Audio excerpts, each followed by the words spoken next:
Welcome to the Fiscally Awesome Podcast. I'm your host, Matt Gardner, co-founder and CEO of Hiline. Today on the pod, we have Ariege from Bill.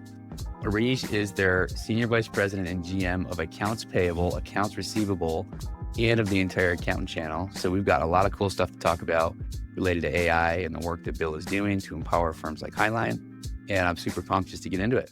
Thanks for joining us today on the Fiscally Awesome Podcast. How you doing? I'm doing good. It's really good to see you again. It's very nice to see you. Ariege is from Bill. Bill is one of our longest and closest partners in the finance and accounting technology ecosystem.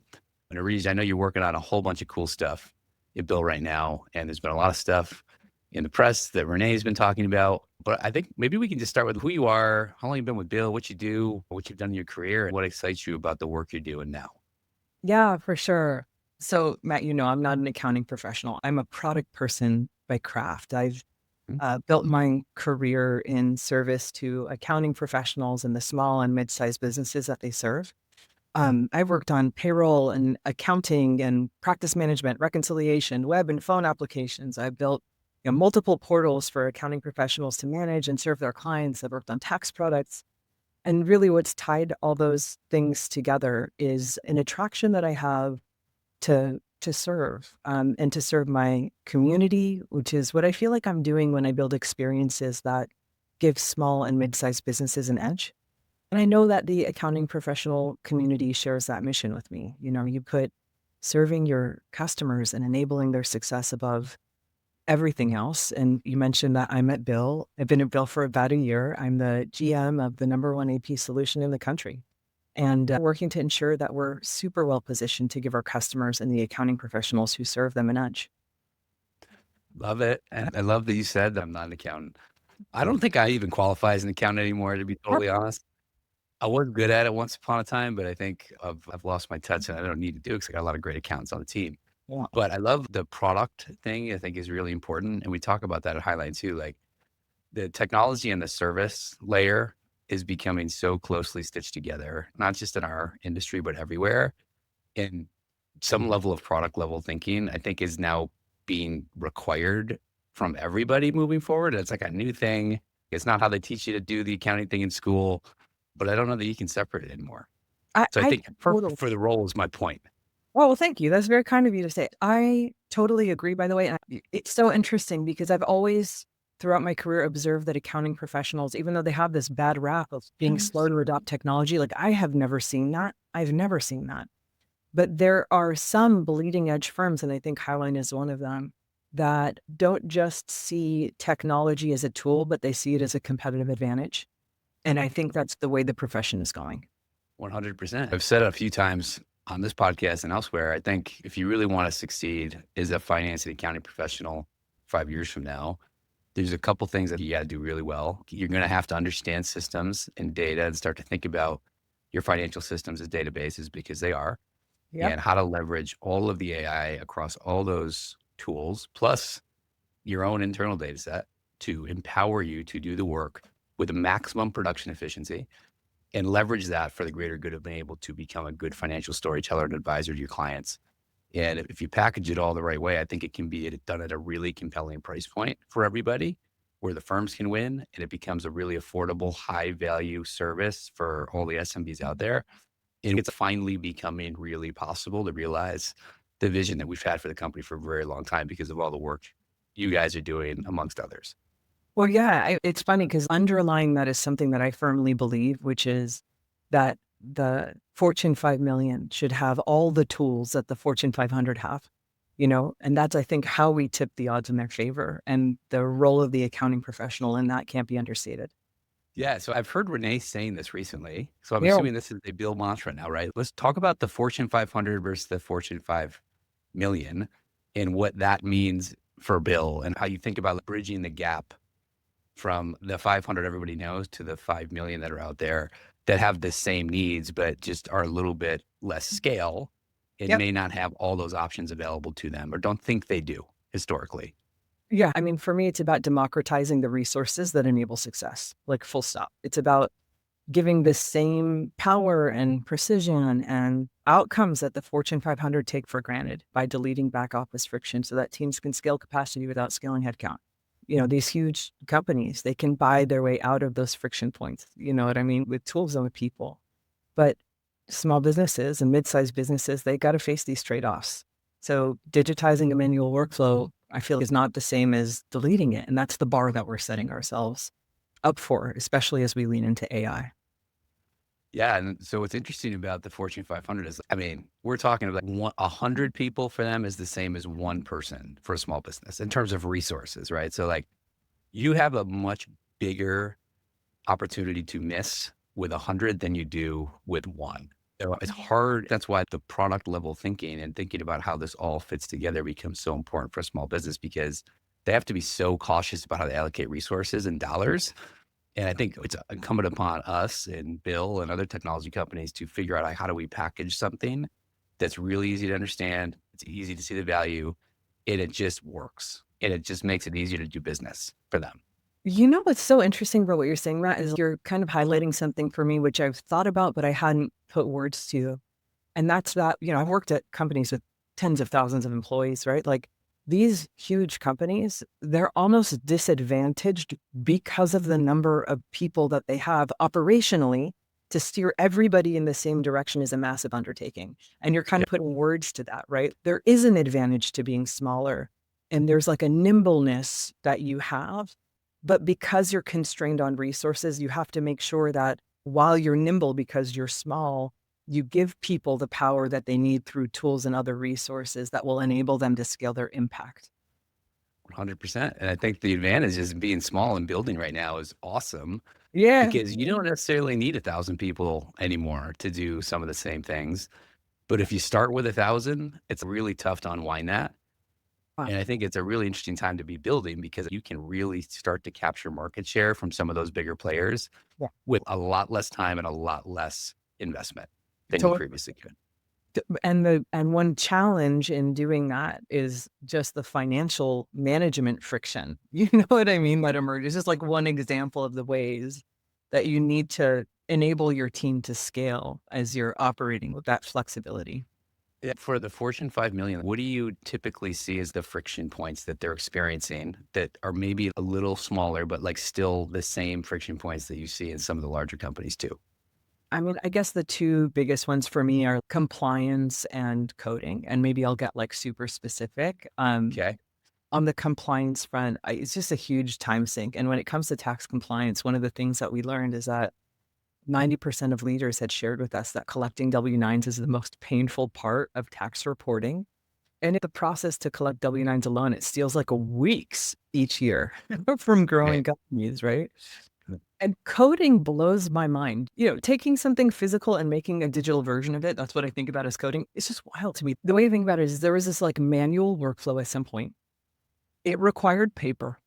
People built out and ta-da, like the magic is that the apps are going to keep you organized and help you manage what used to be paper. But first, you've got to create a digital representation of that thing, right? That transaction or that receipt or that invoice or that purchase order.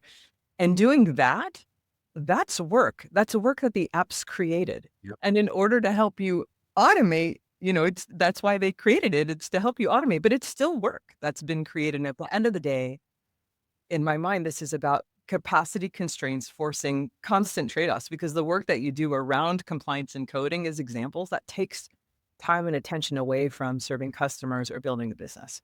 Yep. I've worked in a corporate finance setting where everybody had a stamp, Yeah. and you would pass invoices, like I would have to approve them, put the GL on them, and it'd go to the AP team and they would process it. Then it'd end up on the controller's desk for a sign off. And then it'd have to go somewhere to get checks paid. It's like the first version of the technology was, how do you take the way that it was done in the past and just make it more automated, but it still functionally kind of works the same way, which everybody kind of understands. Right. It's possible to do it a very different way where it maybe can feel a little bit like a black box where you can't see the workflow that you're used to embedded into it, but you still get the same outcome. In that transition, and it's more of a mindset thing, I think it's like where we're at right now is people are getting comfortable with how that can work in a way that they maybe never imagined. So I love what you've built with the Oh, W9 feature. I think it's gonna be really incredible. And we've been in kind of like a beta and now an alpha, and it's now live or about to be live in the yeah. world. And we're excited to see what that can do for us to just help expedite getting this year behind us. And then moving forward, it's easy to see how it's going to be super value added. It's going to save everybody a ton of time. 100%.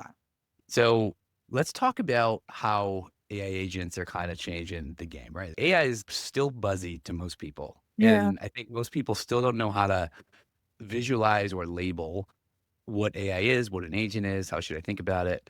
And I know just from my conversations with you all, you've been using versions of AI for a very long time. Yeah. So 100%. what has changed in the world and with technology where we're starting to hear about it and see actual use cases with things like agents?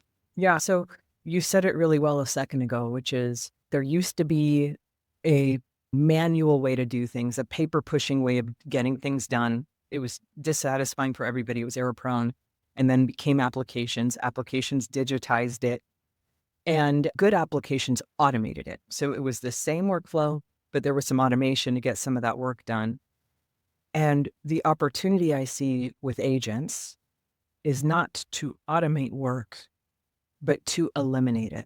Just eliminate it, delete the work, and give you visibility, right? You were talking earlier about, hey, there's this black box approach. I'm assuming you mean like agents have autonomy. They're like doing things.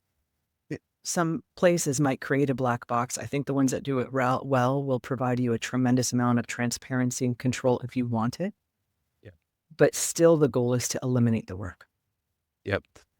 So I've been asking Daniel, who's our direct rep at Bill, and Renee, when I've talked to them, I just want like a self-driving car. Like, how do we get the self-driving car? And I feel Yeah. like agents are getting closer to having a self-driving car where you still need to understand how it works. You still need to understand the workload. You still need to understand the outputs, but it can do a lot of it in the background for you. And how should folks think about agents? What is an agent? An agent is a tool that has autonomy to complete a task within the parameters that you set. And it makes decisions within the parameters that you set. Yep. So it's kind of like an employee Yeah. because employees have SLAs, employees have 100%. protocols, but employees also have families and they have hobbies and they have doctor's appointments and they have weekends. Right. It's Yeah. like an employee that's working Yep. all the time. So why do you think we're just starting to hear more and more about agents now? If AI has been around for a long time, why are you hearing more about it now? AI has been around for a long time. The agent, like the technologies that enable real autonomy through agents, has not been around for that long. But the conditions, particularly within the accounting professional space, are like ripe for this and for the adoption and use of this. And the reason for that is you think about the biggest problems that accounting professionals have. It's really about capacity to serve. There are more people that need the services of an accounting professional than there are accounting professionals to get it done. Hiring is a challenge, retaining is a challenge. And there's also the fact that you're sitting on top of highly structured data with very discrete tasks where you know how it starts and how it ends. And so there's a huge opportunity to inject scale within practices so you can separate yourself from uh, low value execution and into what this profession has been talking about for over a decade, which is advisory, right? I mean, I think the reason that it's been so hard for people to shift into advisory is you got to stop doing something to create the space for it, right? Mhm. And automation can only go so far, but the delegation of low value work to agents is becoming very real, which will create this space for your team to really scale and take on this kind of work, you know? Yep, I do know. And the enabling visibility to the work is really important too, right? So if I got 10,000 W-9s I'm supposed to collect, being able to visualize that's happening and you know that an agent's working on your behalf, like it's no different than trying to manage the work if it's a human doing it. You just the more visibility you have to it, the better. Wow. So can we talk about like the two agents and why'd you start with those first two agents? Like I've the seen W-9 Brian. agent and the reconciliation agent, and Yeah. talk more about what they are and what they're supposed to do. Yeah. So there are two agents that we're sharing right now. There's so much more in the works. The Mhm. first is our W9 agent, which you alluded to, and I'm delighted to hear that your team has enjoyed the alpha and the beta. But it's funny, I think about the work that humans are doing today, and you described it well. It's like throughout the course of the year, your clients are working with vendors. At some point, you got to think about filing a W9 for that vendor. January comes around and everybody's surprised, even though January always comes around, that there's a need now to collect all these W-9s. Well, you've lost all your leverage because you've already paid all these vendors, right? And now you're kind of chasing them down for W-9s. It's weeks of work, to do that. Oh, And it's even so when brutal. it's so brutal, man. I have so much empathy for these folks on your team. You need to go thank them. What are you paying them enough? You know what I mean? They're just like racked down with this. And even when they get the W-9 back, like they don't even know if it's accurate until they file a 1099 and the IRS rejects it. There's no winning. There's no winning. It's insane. And so you are a good boss. So you have them on our W-9 agent. And so what I that hope I'm a means, good boss. yeah, well, hey, it's a good start. All signs are positive based on what I know. But the moment you give your team that W-9 agent, what happens is it's going to autonomously work with your client's vendors to collect a valid W-9 with absolutely no work from you and your team. Nothing. No work from you and your team. Just turn it on. It reaches out to your vendors.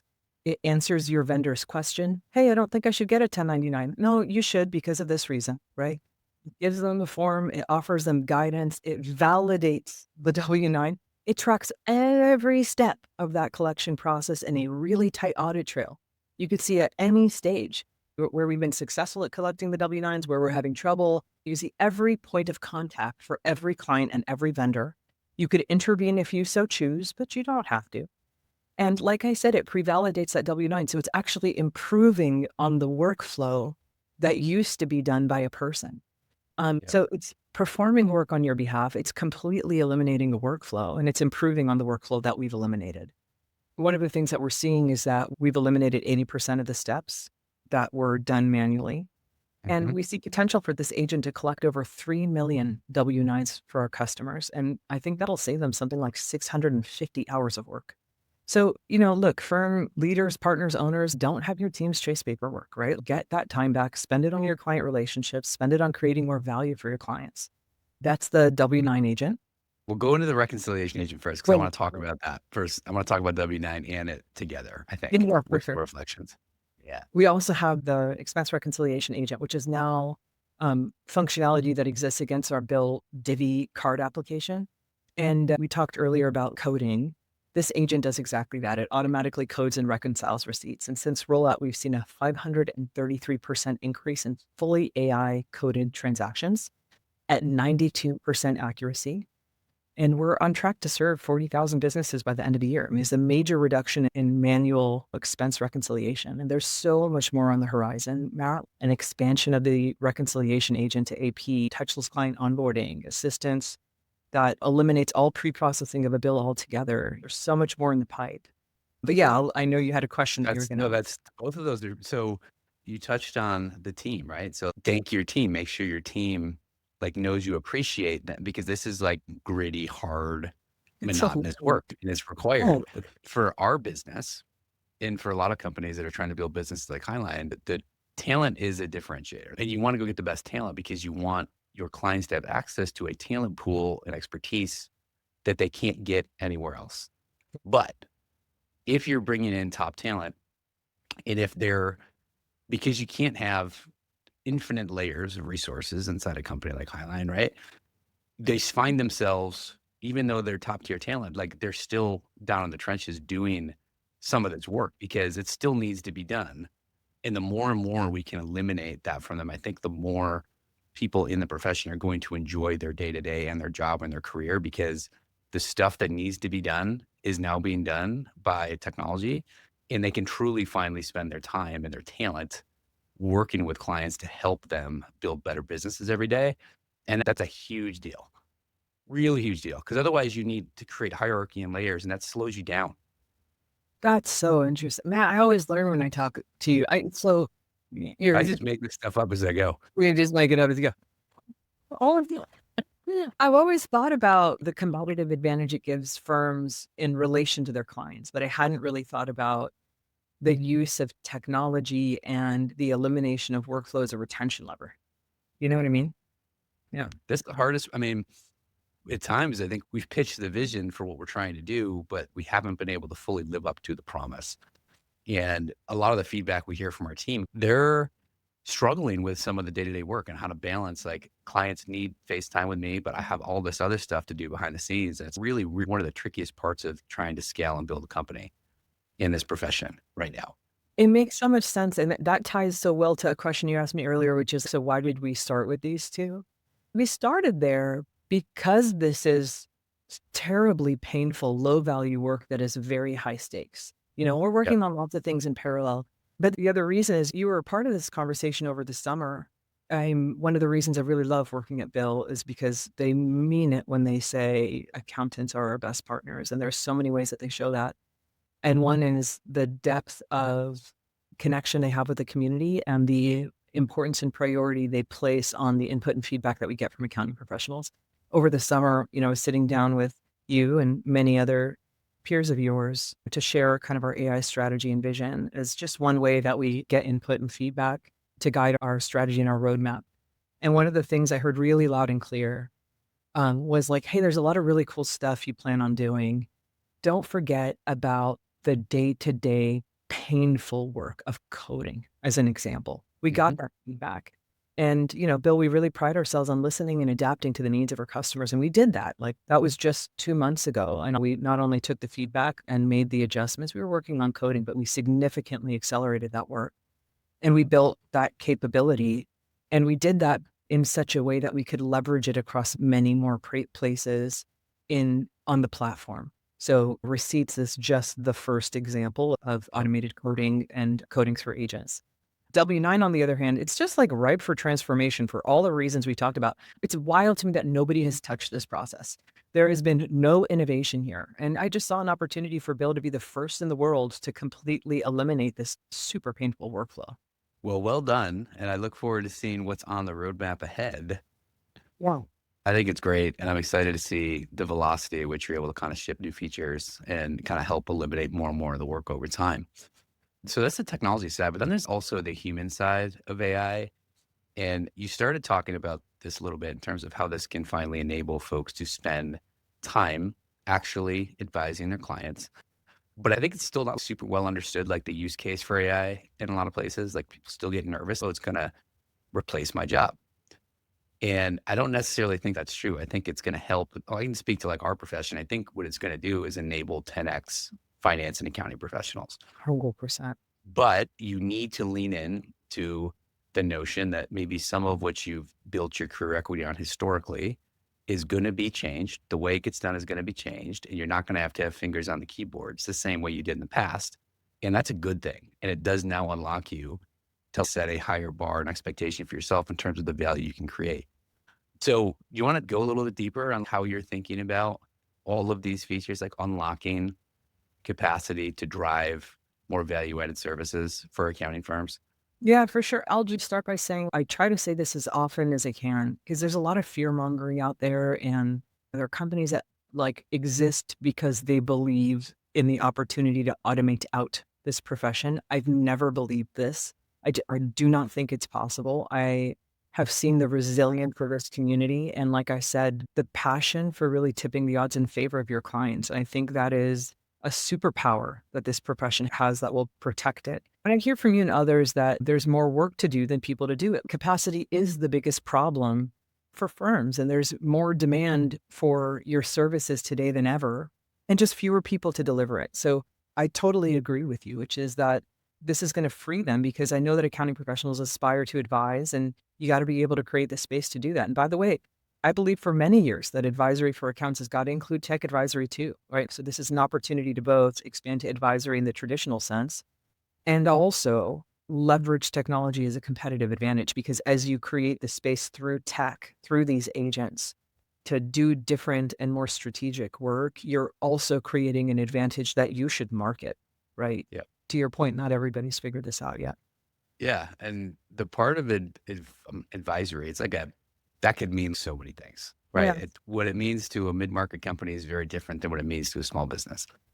But the ability to have a close-knit relationship and partnership with companies like Bill, to know how to go procure, implement, set up, manage once it's up and running, that is like for small businesses with limited bandwidth, they don't know how, nor do they want to do that. So the ability for you to even bring a ERP-ish solution to them that you can operate and function and build controls around and help them think about the right approvals and budgeting and all that stuff.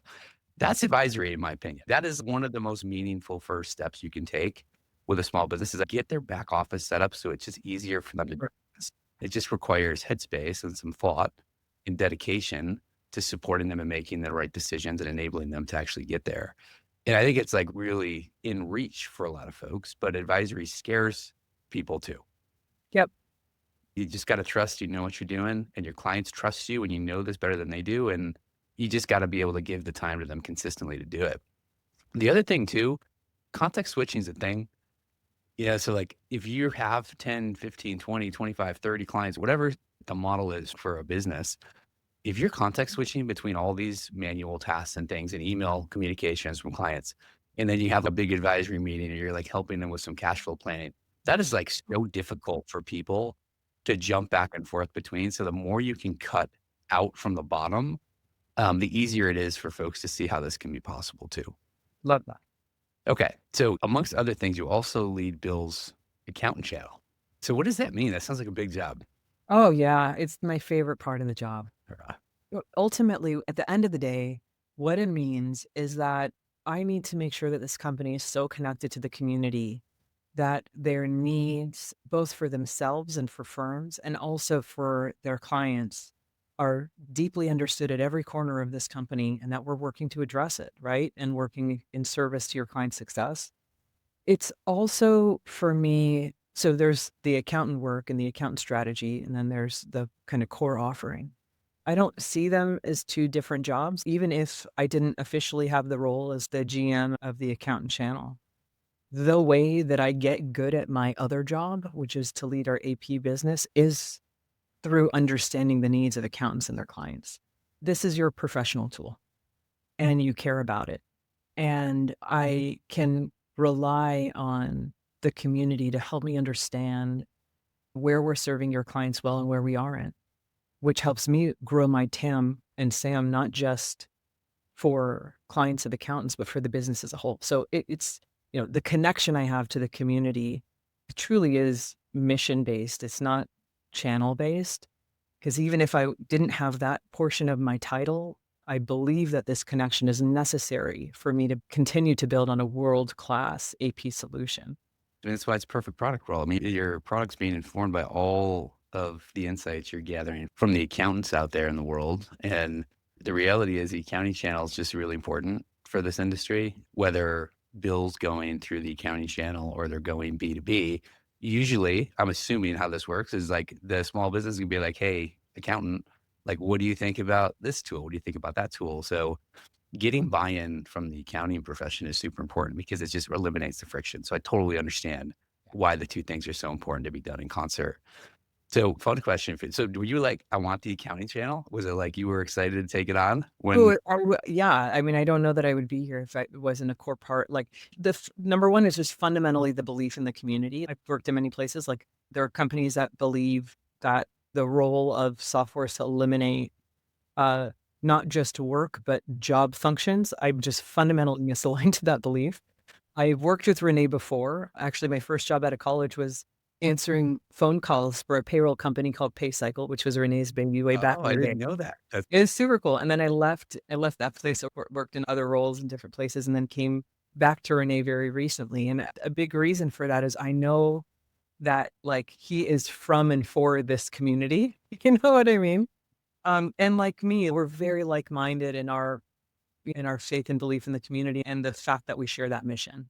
So yeah, a big part of me joining Bill was not just that title, but understanding Bill's relationship with the community and the importance and emphasis they put on the needs of the accounting professional.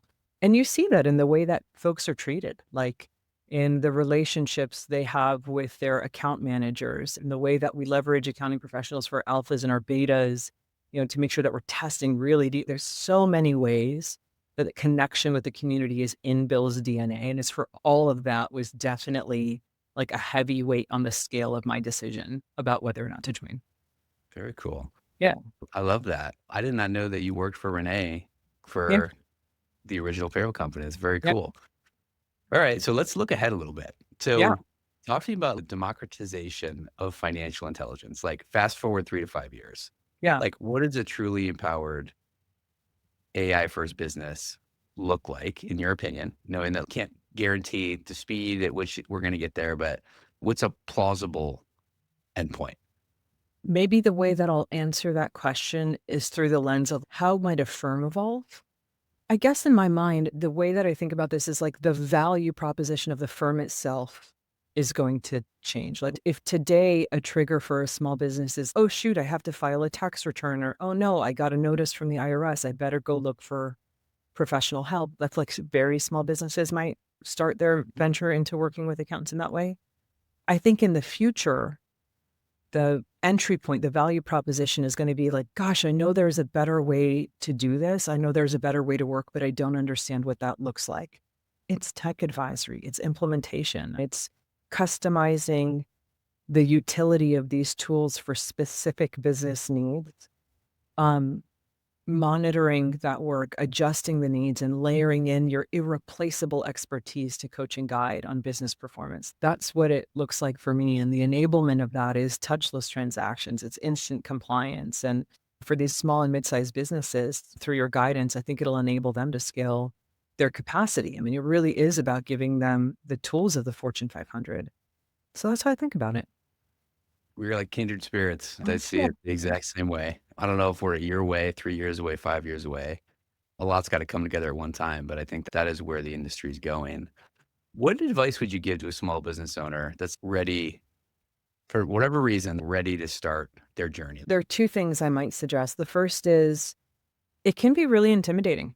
And the first step, I guess, in a playbook that I'd give a business owner is like pick one really painful, measurable workflow and delete it. Don't just Delete. I love digitize when the you say thing. delete it. Delete it.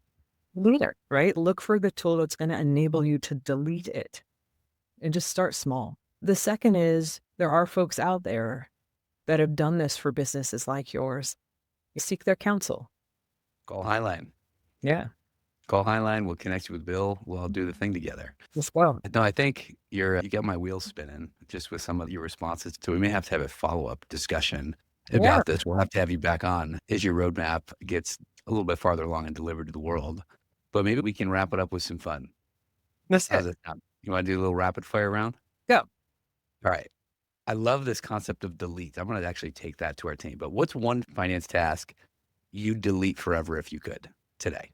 Uploading receipts. I mean, it's something I like experience all the time. Every day, you take your team out for lunch, you celebrate Like, why? Why do I have to take a picture of a receipt? Like, why does any of that have to happen? Eliminating the need for receipts. That's it. Number one. Oh my God, I'm so bad at that. I'm really bad at that.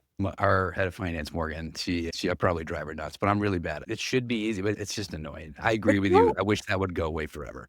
100%. All right. Recent aha moment where you saw AI make someone's job easier. And maybe I'm going to say you can't pick the W-9 or the Well, reconciliation no, one, I like won't. something You're wrong. different. Yeah.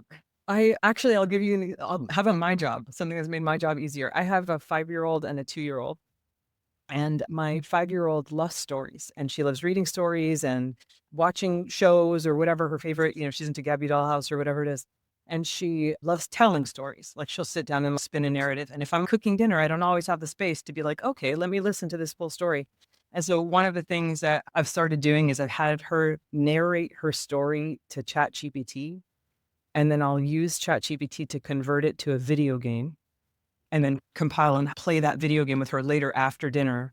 So Oh my like, God. even though I missed the story, she could kind of rehash it with me through the playing of the video game. It makes my life easier. Like we still have the connection.